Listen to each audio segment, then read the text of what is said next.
మహామంత్రి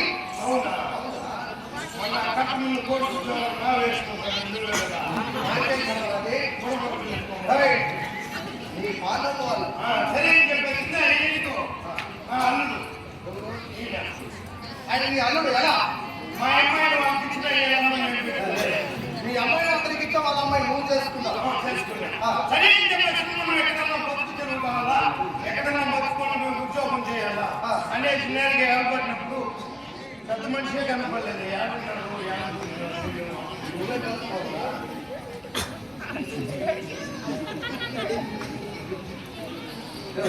పెద్ద మనిషిని తిరిగిపెట్టుకోవాలంటుందా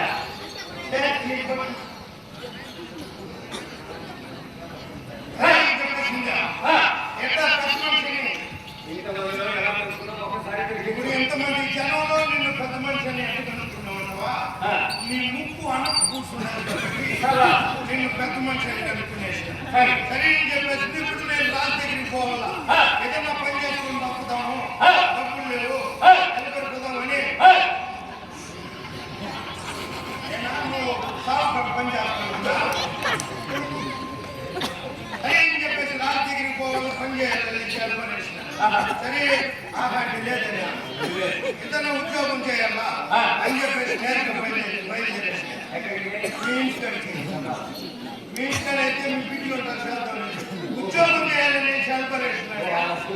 అది రాజుగారు ఎక్కడ ఉన్నారు రాజుగారు ఆశ్రమంలో ఉన్నారు ఆశ్రమంలో ఉన్నారు సరే కూర్చోండి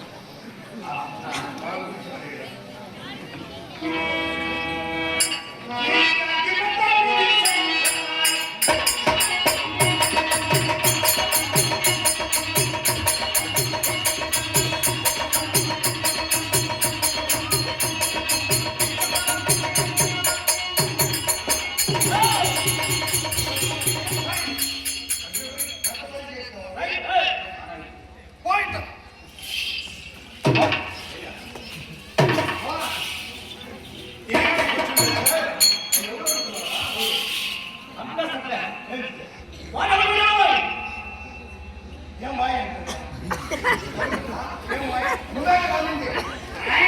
వాడేం చేశాడు ఇదేం చేశాడు ఏం చేశాడు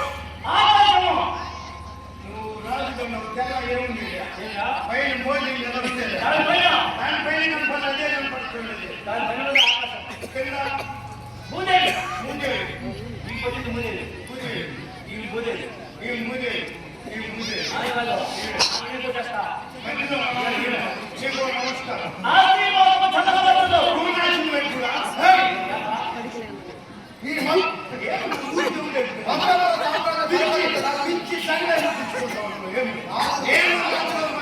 నేను రాజుగారు మాట్లాడుతున్నాను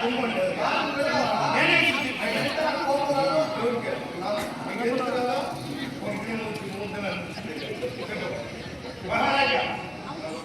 ఆస్తి వాళ్ళకు చల్లబట్టను చల్లగా అంటే ఎట్లా ఏం బిగిస్తావా నీ ఇంటర్నెట్ చంద్ర బాధలు హితముగా ఒక్కడ చెప్పడవా చెప్తాను నీవు నీ భార్య బిడ్డతో సంతోషంగా ఉండాలని నేను తీర్చాను సంతోషంగా అంటే ఎట్లా పెళ్లి చేసుకుని భార్య బిడ్డలతో నువ్వు నూరేళ్ళు చల్లగా ఉన్నాయా చల్లగా అంటే కుర్చీలో పెట్టి పేపర్ వేసేస్తావా బాగా సంపాదించి నీ బిడ్డలు పోషించుకుని నీ పిల్లలు పోషించుకుని నువ్వు బాగా పెళ్లి చేసుకుంటే బిడ్డ పుడతారా ఎవరు నీకు తెలుసు నేనే ఎవరు తెలుసు పెళ్లి చేసుకుంటే బిడ్డ పుడతారా నీకు తెలియదు మనం మానవులుగా ఉండేవాళ్ళు పెళ్లి చేసుకుంటే బిడ్డ పుడతారంటారు అవును మన ఇంటికాడ కుక్కున్న దానికి ఎవరు పెళ్లి చేస్తారు 10 పిల్లలు చేసుకున్నారా కుక్కకి ఎవరైనా పెళ్లి చేస్తారా దానికి ఆ కళ్యాణం అనుకున్న పెళ్లి చేస్తుంది